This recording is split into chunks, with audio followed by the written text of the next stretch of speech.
Bonjour à toi, j'espère que tu vas bien. 100% des praticiens spirituels qui rentrent en contact avec moi me disent qu'ils ont peur de se lancer parce que ils ont peur de se planter dans leur projet. Ça m'a inspiré pour réaliser la vidéo du jour et je propose de te donner 3 clés qui vont te rassurer et qui vont te permettre d'éviter à coup sûr de te planter. Mais avant ça, si mon contenu t'intéresse, je t'invite à t'abonner à cette chaîne et à cliquer sur la petite cloche pour recevoir toutes les notifications.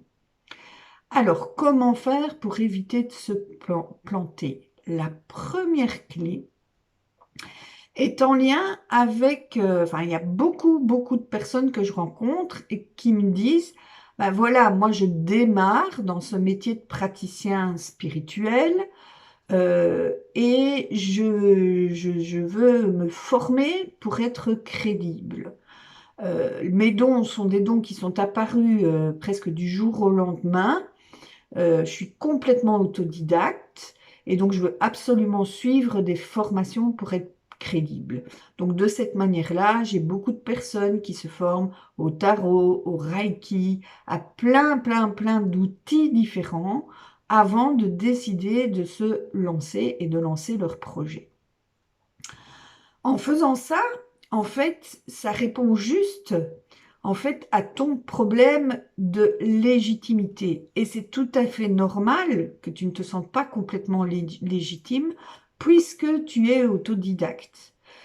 Le problème, c'est que de suivre beaucoup de formations différentes, ça t'éloigne ça t'éloigne de ton objectif. Tu prends les choses en fait dans le mauvais sens, de la mauvaise manière. C'est un petit peu comme si un plombier allait s'acheter une clé et puis se disait, mais qu'est-ce que je vais bien pouvoir faire avec cette clé? Donc tu comprends qu'en faisant comme ça, ben, ça va t'obliger à investir beaucoup d'argent dans différentes formations et peut-être que la plupart de ces formations finalement ne te serviront à rien. L'idée, c'est de fonctionner dans l'autre sens, c'est-à-dire de mettre ton focus sur la personne que tu veux aider, sur le grand problème qu'elle rencontre, et à partir de là, voir quels sont les outils adéquats pour pouvoir aider cette personne. Et encore une fois que tu achètes des formations, ça reste de l'information. Pour être efficace et pouvoir démarrer rapidement ton projet d'entreprise sans prendre de risques, le mieux, c'est que tu t'inspires de coachs qui réussissent, de coachs qui le font très bien.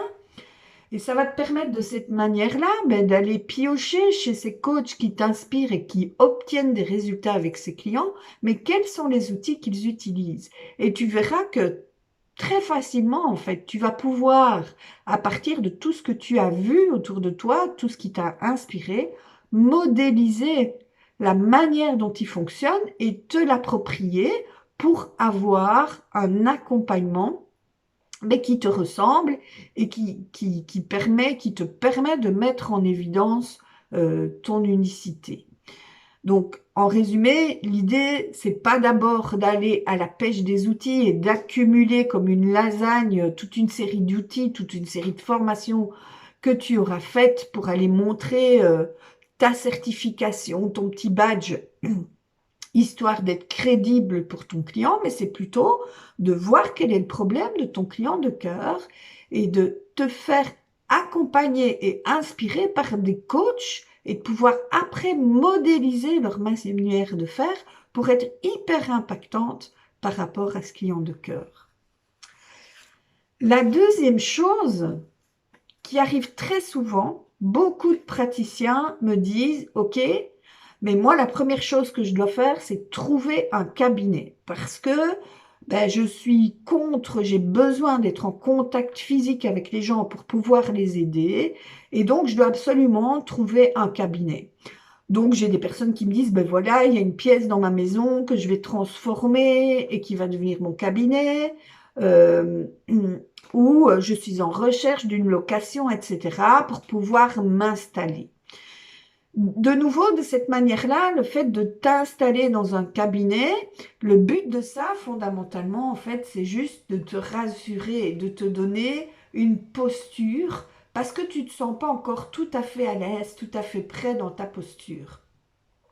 Et donc, ben, tu vas partir à la recherche d'un cabinet, ce qui va te permettre de perdre du temps, d'une part, et surtout, c'est que les quelques économies que tu as, tu vas mettre ça dans ce qu'on appelle une charge fixe. Donc, ça veut dire qu'avant même avoir eu ton premier client, ben, tu vas déjà avoir des factures à payer. Or, comme je le dis toujours, une entreprise, elle n'existe que si elle a des clients. Donc, de nouveau, là, en fait, tu prends les choses à l'envers. Moi, ce que je te propose de faire, c'est vraiment de définir très clairement quelles sont les personnes que tu peux aider et de pouvoir modéliser ton accompagnement pour attirer à toi des clients, commencer par là, te co-élever avec tes premiers clients, co-construire ton activité, ton processus de transformation, ton coaching transformationnel avec tes premiers clients.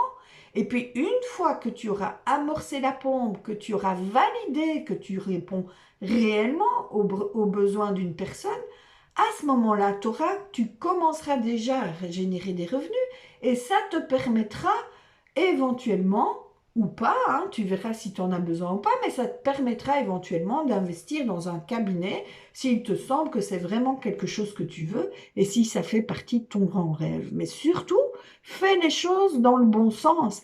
Attire d'abord des clients, commence déjà à accompagner des personnes pour générer finalement l'abondance qui te sera nécessaire si un jour il te semble utile ou si vraiment c'est l'élan de ton cœur de créer un espace, un cabinet, un espace bien-être ou autre. Alors la troisième chose que font la plupart des personnes que je rencontre et qui veulent agir et qui veulent être praticiens spirituels, c'est qu'ils veulent faire les choses à leur façon. C'est-à-dire que, de nouveau, ils vont chercher des petites choses à gauche, à droite, des petites formations en ligne, des petites formations gratuites, etc., sur l'entrepreneuriat, pour savoir mais comment je fais pour être entrepreneur, un entrepreneur à succès, quelles sont les techniques de marketing. Et je te dis ça avec vraiment humilité parce que j'ai fait la même chose. J'allais chercher à gauche, à droite, des petites recettes que j'essayais de modifier à ma façon, avec mes lunettes, avec mon point de vue. Et de cette manière-là, en fait, j'ai perdu beaucoup de temps. J'ai vraiment perdu beaucoup de temps parce que je n'avais pas compris que réussir mon projet d'entreprise, éviter de me planter, c'était avant tout devenir un entrepreneur inarrêtable. Donc, qu'est-ce que je faisais? J'allais chercher à gauche, à droite de l'information. Et globalement, franchement, hein, toute l'information en ligne que j'ai reçue, il y avait des choses super que j'utilise encore aujourd'hui, mais la plupart des choses que j'ai achetées à ce moment-là, à des petits prix, ou que je suis allée chercher en magnet, ce qu'on appelle ligne magnet, hein, en outil gratuit, ben, la plupart restent dans mon ordinateur, et j'avoue que je n'y suis jamais retournée et que je ne les ai jamais utilisées. Non, en fait, l'important, c'est de devenir l'entrepreneur pour qui c'est facile de créer une entreprise rentable, prospère, une entreprise à mon service. Et ça, c'est une réelle transformation. Et c'est le jour où j'ai compris qu'en fait, tout ça n'était que de l'illusion, que l'important c'était que me transforme pour devenir la personne pour qui c'est possible, pour devenir la personne qui va décrocher son grand rêve, et que j'ai investi de manière massive en moi pour opérer cette transformation et pour le faire plus rapidement. Eh bien, c'est là que ma vie a changé, c'est là que j'ai osé y aller, c'est là que j'ai dépassé en fait mes blocages, éventuellement le manque de légitimité que je sentais, etc. Et que vraiment les choses ont changé pour moi. Voilà, donc en gros, pour moi, ça, ce sont les trois clés principales pour t'éviter de te planter si tu as envie de démarrer une activité comme entrepreneur spirituel. J'espère que cette vidéo t'a plu, qu'elle t'a inspiré. Et si tu veux savoir pour toi, ben, qu'est-ce que ça signifie de devenir cet entrepreneur à succès, de devenir ce praticien spirituel qui peut facilement mettre ses dons au service de l'humanité et surtout qui peut générer l'abondance pour pouvoir mettre ton entreprise à ton propre service, eh bien, j'ai fait de la place dans mon agenda et je t'invite, il y aura un lien ici en dessous de cette vidéo, je t'invite à prendre un rendez-vous avec moi pour un coaching transformationnel gratuit. Alors, ces coachings, il va durer 45 minutes. Il va nous permettre de décrire quel est ton grand rêve, quelle est la vie idéale d'entrepreneur spirituel que tu envisages et surtout, quelle sera la stratégie exacte pour toi pour que tu évites de te planter et que tu puisses démarrer ton projet en toute sécurité. Je te dis à très bientôt pour une prochaine vidéo. Ciao!